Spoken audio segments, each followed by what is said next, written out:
कहानी थोड़ी पुरानी जरूर है, पर इसकी आत्मा आज भी बिल्कुल ताज़ा है। दो बौद्ध भिक्षु पास के गांव से भिक्षा लेकर वापस मठ की ओर लौट रहे थे। उनमें से एक बूढ़ा भिक्षु था जिसे काफी अरसा हो गया था संन्यास लिए, और दूसरा एक युवा भिक्षु था। उसने हाल ही में संन्यास लिया था। दोनों शांत भाव से अपने रास्ते पर चलते जा रहे थे। रास्ते में एक नदी पड़ती थी जिसको पार करके जाना पड़ता था। आजकल बरसात के कारण वो उफान पर थी।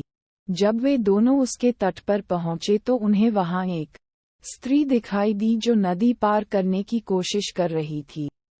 वह इतनी सुंदर थी कि किसी अप्सरा से कम न प्रतीत होती थी। पानी से भीगे उसके वस्त्रों के नीचे से उसके सुकोमल अंग झांक रहे थे। स्वर्णाभूषण उसके रूप को अनुपम दिव्यता प्रदान कर रहे थे। जब भिक्षु उसके पास पहुंचे तो उस स्त्री ने उनको प्रणाम किया और बताया कि वो यहाँ के राजा की कन्या है जो शिकार खेलते हुए भटक गई है। नदी के उस पार उसका नगर है। उसने विनती की कि कृपा करके मुझे इस नदी को पार करवा दें। नदी का वेग इतना ज्यादा है कि मैं अपने शरीर को संभाल नहीं पा रही हूँ। दोनों भिक्षुओं ने नदी की ओर देखा।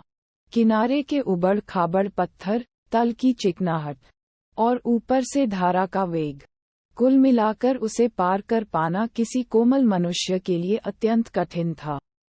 परंतु समस्या सिर्फ यही एक नहीं थी, समस्या एक और भी थी। भगवान बुद्ध ने भिक्षुओं को नारी से दूर रहने को कहा था, इसीलिए वो उसको पार नहीं करवा सकते थे। नारी स्पर्श से तो अब तक संचित समस्त साधना एक क्षण में नष्ट हो सकती थी। बूढ़ा भिक्षु अभी ये सब सोच विचार ही रहा था कि युवा भिक्षु आगे बढ़ा। उसने उस स्त्री को अपने कंधे पर उठाया और नदी में उतर गया।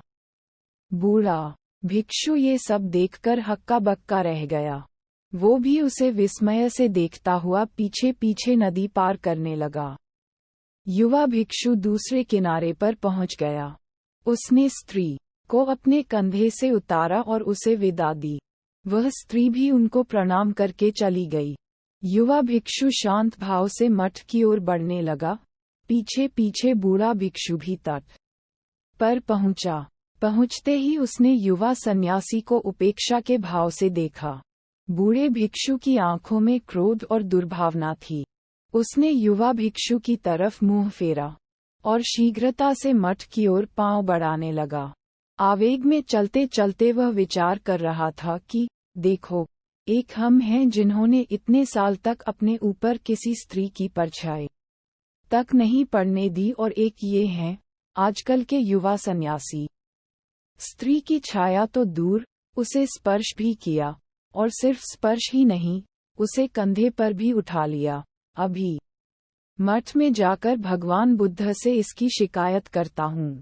ऐसे नीच को तो संघ से ही निकाल देना चाहिए, और भगवान बुद्ध से भी ये आग्रह करूँगा कि आगे से इन युवाओं को दीक्षा ही न दें। ये अपने ऊपर संयम तो रख नहीं सकते। यही सब सोचते विचारते मठ आ गया। वह तेजी से अंदर गया और भगवान बुद्ध से भेंट करने उनके पास गया। बुद्ध शांत मुद्रा में एक वृक्ष के नीचे बैठे थे।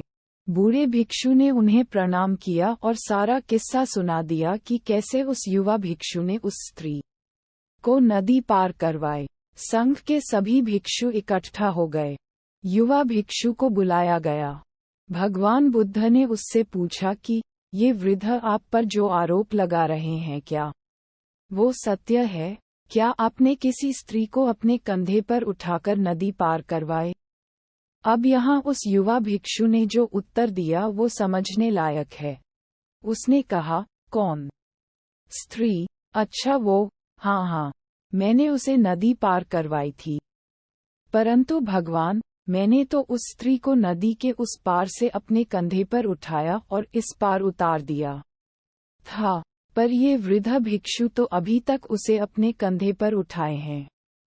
ये बात सुनकर बुद्ध मुस्कुराए।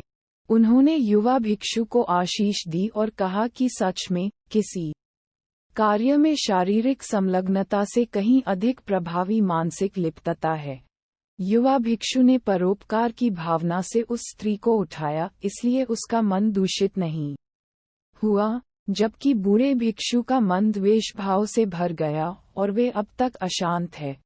सारी बात मन की है, अंदर की है। युवा भिक्षु उस स्त्री को कंधे पर उठाकर भी उससे मुक्त रहे और बूढ़ा भिक्षु उस स्त्री का स्पर्श किए बगैर भी उससे बंध गया। उम्मीद है आपको भी ये बात समझ आ गई होगी।